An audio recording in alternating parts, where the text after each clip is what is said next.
हम लोग तैयार हैं आज बिहार बोर्ड 2025 10 क्लास के विद्यार्थियों के लिए साइंस का वे क्वेश्चन जो आपको पक्का एग्जाम में देखने को मिलेंगे। और ये पार्ट 3 वीडियो है जो पक्का आपको एग्जाम में देखने को यहाँ से मिलने वाले हैं। तो चलिए फटाफट से आप लोग तैयार हो जाइए। अभी तक हमारे चैनल से नहीं ज्वाइन किए तो ज्वाइन कर लीजिए।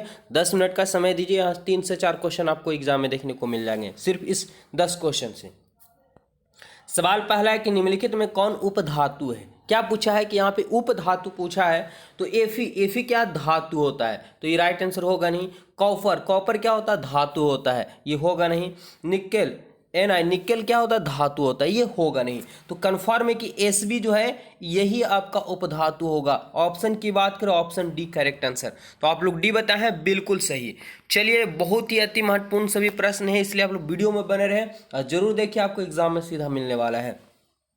विद्युत अपघटनी परिकरण में अशुद्ध धातु को बनाया जाता है। जब विद्युत अपघटनीकरण किया जाता है, ठीक है, तो क्या कहा जा रहा है, यहाँ पे सवाल कह रहा है कि आप विद्युत अपघटनी परिकरण में अशुद्ध धातु को बनाया जाते हैं। तो एक साइड होता है एनोड, एक साइड होता है कैथोड, लेकिन यहाँ पे अशुद्ध धातु किसको बनाया जाता है, ठीक है, फटाफट से बताना है आप लोग का राइट आंसर।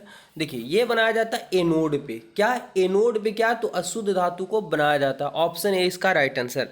आगे बढ़ते हैं, अगला सवाल है कि बॉक्साइड निम्नलिखित में से किस धातु का अयस्क है। ये कई बार आपको बोर्ड एग्जाम में देखने को मिल चुका है कि बॉक्साइड किस धातु का अयस्क होता है। तो बॉक्साइड होता है, फटाफट से बताइए। बॉक्साइड जो होता है एल्युमिनियम का प्रमुख अयस्क है, यानी एल्युमिनियम का निर्माण जो होता है बॉक्साइड अयस्क से ही किया जाता है। ऑप्शन सी जो आपको एग्जाम में सीधा देखने को मिलने वाला है। सवाल अगला है कि कौन सा पदार्थ यानी कौन सा कार्बन यौगिक सबसे अधिक अभिक्रियाशील है। कौन सा ऐसा कार्बनिक यौगिक है जो सबसे ज़्यादा क्रियाशील है। क्रियाशील बोले या अभिक्रियाशील बोले कोई दिक्कत नहीं है। क्या CH4 है, C2H6 है, या C2H4 है, या C3H8 है। क्या होगा, यहाँ 24 नंबर सवाल का आंसर बताना है। तो देखिए, ये है C2H4, एल्केन एल्कीन एल्काइन। तो यहाँ पे क्या हो जाएगा, एल्केन एल्कीन, ये हो जाएगा एल्कीन हो जाएगा, ठीक है, जो सबसे ज्यादा अभिक्रियाशील है। ऑप्शन सी यहाँ पे राइट आंसर हो जाएगा। अगले सवाल की ओर चलते हैं। अगला सवाल क्या है कि कौन सी गैस वैश्विक ऊष्मक के लिए उत्तरदायी है। किसके लिए, वैश्विक ऊष्मक के लिए उत्तरदायी है, यानी ग्लोबल वार्मिंग जिसको बोल सकते हैं, उत्तरदायी है। राइट आंसर बताना है। तो देखेंगे, वैश्विक ऊष्मक के लिए जो उत्तरदायी गैस है वो है CO2, क्योंकि CO2 की मात्रा बढ़ने से वही मंडल धीरे धीरे क्या होता जा रहा है, गर्म होता जा रहा है। तो वैश्विक ऊष्मक के लिए उत्तरदायी CO2 है, जिसको कार्बन डाइऑक्साइड गैस भी कहा जाता है। अब नए चैनल को जरूर सपोर्ट कीजिए, प्यार दीजिए, क्योंकि एवरीडे यहाँ पे आप लोग के लिए मेहनत हो रहा है। चैप्टर बाय चैप्टर ऑब्जेक्टिव आप लोग को देखने को मिल रहा होगा। यदि किसी नरम लोहे को धारावाहिक कुंडली के गर्म रख कर दिया जाए तो वह क्या बनता है। ध्यान समझेंगे क्या सवाल बोला है। यदि किसी नरम लोहे को धारावाहिक कुंडली के गर्म करने में रख दिया जाए तो क्या बनता है, ठीक है।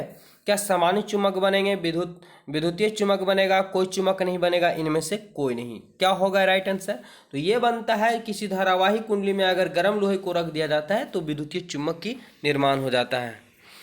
अगला सवाल है कि विद्युत फ्यूज काम करता है। वेरी खास क्वेश्चन। विद्युत फ्यूज है। यहाँ पे फ्यूज आप लोग सभी जानते होंगे, घर में लगाया जाता है, ठीक है, बिजली के तारों में। लेकिन यहाँ पे काम करता है क्या, धारा के ऊष्मीय प्रभाव पे, धारा के चुंबकीय प्रभाव पे, धारा के रासायनिक प्रभाव पे, या किसी पर नहीं। क्या होगा राइट आंसर, तो ये जो राइट आंसर की बात करें तो ऑप्शन ए इसका राइट आंसर हो जाएगा, धारा के ऊष्मीय प्रभाव पे। ऊष्मीय क्या मतलब, आवश्यकता से अधिक वोल्टेज आ जाता है तो तार हीट हो जाता है, फ्यूज तार हीट हो जाता है, हीट होकर के पिघल जाता है, गल जाता है, ठीक है। तो बाकी उपकरण जलने से बच जाते हैं, ये ऊष्मीय प्रभाव पे निर्भर करता है। ऑप्शन क्लियर हो गया है। अगला सवाल देखते हैं। फ्लेमिंग के वाम हस्त नियम में बाएं हाथ की तर्जनी संकेत करती है। यहाँ से आपको क्वेश्चन देखने को मिलेगा ही मिलेगा फ्लेमिंग के वाम हस्त के नियम से। तो फ्लेमिंग के वाम हस्त नियम से बाएं हाथ की तर्जनी संकेत करती है क्या, चालक पर आरोपित बल की दिशा, चुंबकीय क्षेत्र की दिशा, चालक में प्रवाहित विद्युत धारा की दिशा, इनमें से कोई नहीं। क्या होगा राइट आंसर, 28 नंबर सवाल का आंसर पूछा गया है। तो ध्यान समझेंगे कि यहाँ पे क्या दिया, तर्जनी जो बताता है चुंबकीय क्षेत्र की दिशा बताता है। क्या बताता है, चुंबकीय क्षेत्र की दिशा बताता है। जो ऑप्शन क्या हो जाएगा राइट आंसर, बी यहाँ पे करेक्ट आंसर हो जाएगा। अंगूठा जो संकेत करता है आरोपित बल की दिशा करता है, तर्जनी जो करता है वो क्या करता है, तो चुंबकीय क्षेत्र की दिशा। और ये मध्यमा विद्युत धारा में प्रवाहित होने धारा की दिशा संकेत करता है, याद रखेंगे।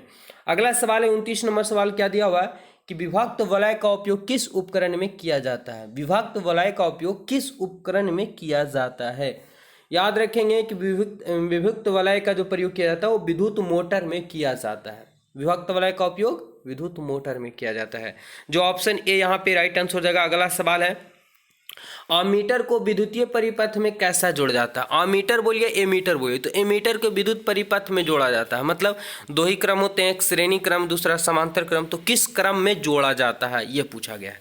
तो अमीटर को श्रेणी क्रम में जोड़ा जाता है, ऑप्शन ए आप लोग बताए हैं तो बिल्कुल सही। सभी के सभी याद कर लीजिएगा क्योंकि खास क्वेश्चन है, चुनिंदा क्वेश्चन है जो आपको एग्जाम में देखने को मिलेंगे। चलिए इस वीडियो में यही 10 क्वेश्चन है, तो इसका पार्ट अगला लेके आएंगे, जो आप लोग ज्वाइन कर लीजिए। नया चैनल है, प्यार सपोर्ट दीजिए और आगे एकदम एक ऑब्जेक्टिव क्लियर होगा चैप्टर बाय चैप्टर और साथ ही साथ चुनिंदा क्वेश्चन भी। धन्यवाद, मिलते हैं नेक्स्ट वीडियो में। जय हिंद।